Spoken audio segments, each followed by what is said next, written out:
Yes, sir. Back at it again. Was off for a week, but now I'm back at it. You know, we got another Tuesday night, which means another episode of NXT. And we got some great things on the show, from the Fallout to Great American Bash. The NXT Breakout Tournament has begun, and a very shocking return to the black and gold brand. We're going to talk about it all. My name is Jordan Moser, and this is your NXT recap and review.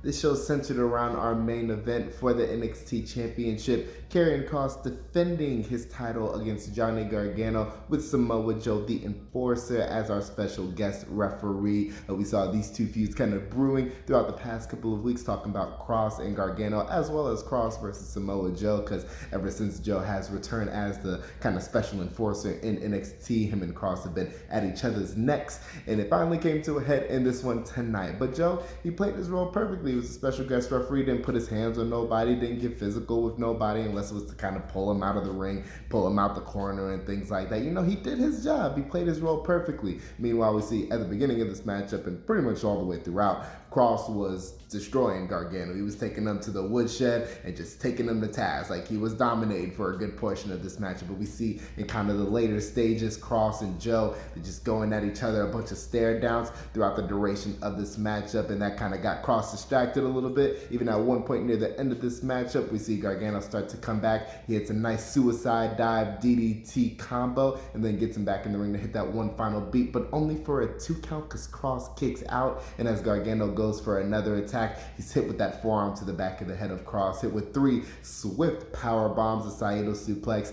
and then another forearm to boot for the 1-2-3 and the win and retention for Karrion Kross. As soon as he wins, he's right up in Joe's face. He's showing him, yeah, what's up? I didn't need you to be my special guest referee. I won this. And they continue to stare down each other. And as Joe turns his back to leave the ring, he is finally provoked. We see Kross lock him in that straight jacket hold, and he does not let go for dear life. He has got that thing locked in until Samoa Joe passes out in the middle of the ring, and we see Kross stand tall to kind of end the show off. Just looking amazing. I love it. But yes, this was beautifully done. If this is going to get Samoa Joe back in the ring, in in-ring competition for the first time in some years, I am looking forward to this tremendously. Please give me Kross and Joe at TakeOver. Whatever you want to do, just give it to me in some capacity. Joe don't even gotta win, because I'm loving what Kross is doing with the title at this point. I love the feuds that he's having and the matches that he's having, which was really a big issue for a lot of people when he became champion. They were like, is he gonna have these barn burner takeover style matches and things like that? And that's not his style, but he is having good to great matches nonetheless, and I'm looking forward to see what he continues to do with the title. But yes, give this to me, please. I love this. I loved everything about it. Thank you, Lord. To kick off this show, we got a nice little women's matchup. Ember Moon versus Dakota Kai. 2 women really looking to prove their worth here in NXT. We see Ember Moon is just losing her tag team partner, Shotzi Blackheart, or Shotzi is what she's called now on SmackDown. And so hopefully she doesn't get lost in the shuffle or anything like that. As well as Dakota Kai, who honestly hasn't had a lot of single standout opportunities as of late. So definitely for both women, it's really upping their stock a little bit here. But very nice back and forth matchup. But we do see near the end of the match, as both women are battling on the apron, Dakota Kai hits Moon with the forearm, pulls her back in the ring, and as her legs are draped on the top rope, hits that go-to kick, pulls her back in for the 1-2-3 and the win for Dakota Kai. Definitely an awesome win for her. She hasn't had a lot of just wins in like single opportunities as of late, so this was a chef's kiss in terms of a victory for Dakota Kai. She celebrates, and then all of a sudden it goes dark, and we see Xia Li out of nowhere just walk down the ramp, walk past Dakota Kai as she's getting in the ring, and confronts Raquel Gonzalez, the NXT Women's Champion, and just like, hey, like, let's go. I want it. Let's get it. And Gonzalez trying to look at the title, kind of hold it up in the air like, you want this? You got it. Like, we gonna do it. And eventually gets made for next week. But we see a little bit of tension. We see Dakota Kai's like, bro, am I not like worthy to be like walked up to. You literally just walked past me, Xia Li, didn't even confront me, didn't even notice me, didn't even look at me or anything like that. I see the seeds are kind of getting sown, and I am okay with this. I think Gonzalez and Kai, they need to separate at some point. I love them both as a team, but definitely I want Dakota Kai to be on her own a little bit and kind of do more things. I would love to see her go to the main roster and just kind of do with the character that she's doing now. So yeah, everything with this has been sown perfectly, and it's just kind of slow burning, and I can't wait till it kind of comes to a head a little bit later. So this is perfectly done and a very nice matchup between Moon and Kai. The next matchup between Tyler Rust and Bobby Fish was exactly what it needed to be. We see Tyler Rust really coming into his own as kind of like the prospect and the prodigy of Diamond Mine, while Bobby Fish looked like a 44-year-old man wrestling. Like, I love Bobby Fish, but his age was definitely showing in this one, even for the little bit of time that they had in the matchup. We see at the end, Roderick Strong, he gets up on the apron to distract Bobby Fish for what seemed like 30 seconds, which is too long of a time.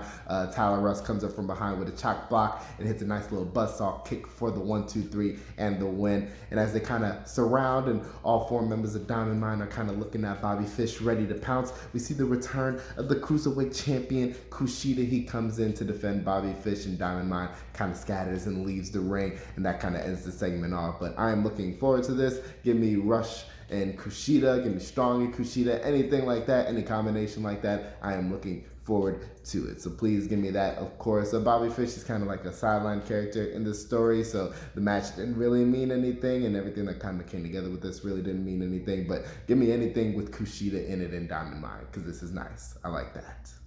Next up, we have a nice little matchup for Gigi Dolan versus Saray, which was short and sweet and exactly what it needed to be. Gigi Dolan can really go, though. We see her, even though she had only a couple minutes to really show what she can do, I definitely believe she has some bangers in her from the work she was doing here. So this is definitely good stuff. But Saray would not be deterred with this one. We see at the end of this matchup, she hits a nice little drop kick straight to the mush of Gigi Dolan right here as she set up on the bottom rope, and that allows Saray to hit that high angle suplex, dropping Dolan right on her neck for the 1-2-3 and the win for Saray, as she remains unbeaten here in NXT. But one weird thing that we did see during this matchup, we see Mandy Rose from Monday Night Raw just show up on the ramp, or on the, at the top of the stage, and she just kind of stands there, watches the matchup, and when it was over, she left.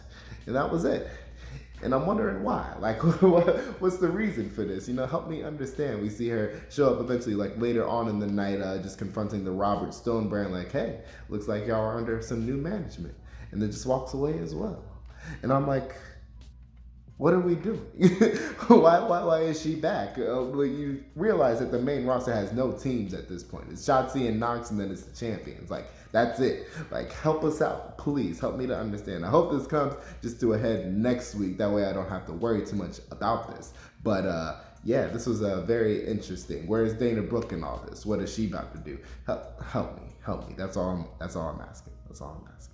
Next up, we had the matchup between Dexter Lumis and Santos Escobar. As someone who doesn't really dig Dexter Lumis' style or his character, this didn't really do a lot for me. Not that he's a bad wrestler or this was a bad match in any way, but it was just a very basic matchup, I would say.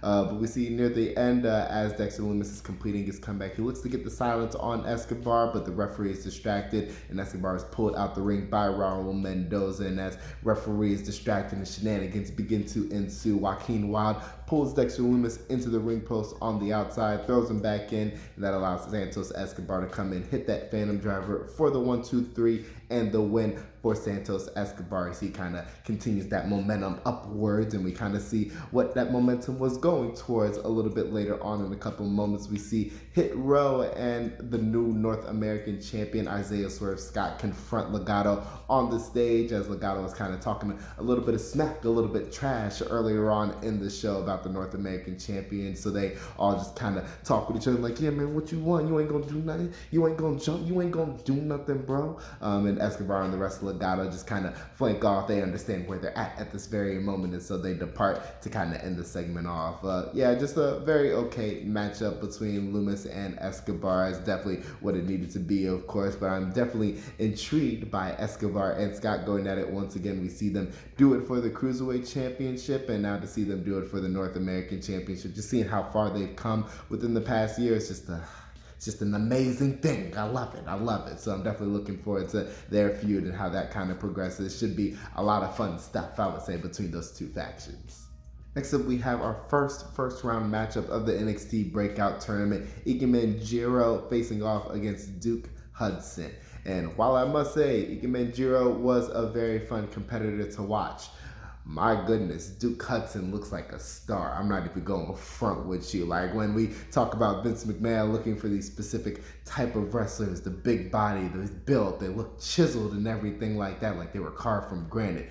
This is what it looks like, and I'm not going front with you. He looked amazing. Like, definitely wasn't given a chance to really expand further than the 5 minutes that they got to wrestle. But this is a very fun matchup showing off the skills of kind of both men. But Duke Hudson looked like an absolute star. The former Brandon Vick, he wasn't really got to show what he could do a couple of years ago. But now that he is rechristened as this man, just very suave, just very cool, ended things with a nice little spinning side slam a la Wade Barrett on commentary. The win's a change for the 1, 2, 3, and the win as he moves on to the second round. But my gosh, like I ain't feeling Duke Hudson. I'm not going front. I want to see what more he can do in the ring, but at only like 32, I believe he is. He was out there doing the thing. I rock with this a lot. I love it. I want to see what happens kind of for the rest of this tournament as well. I'm looking forward to this a lot.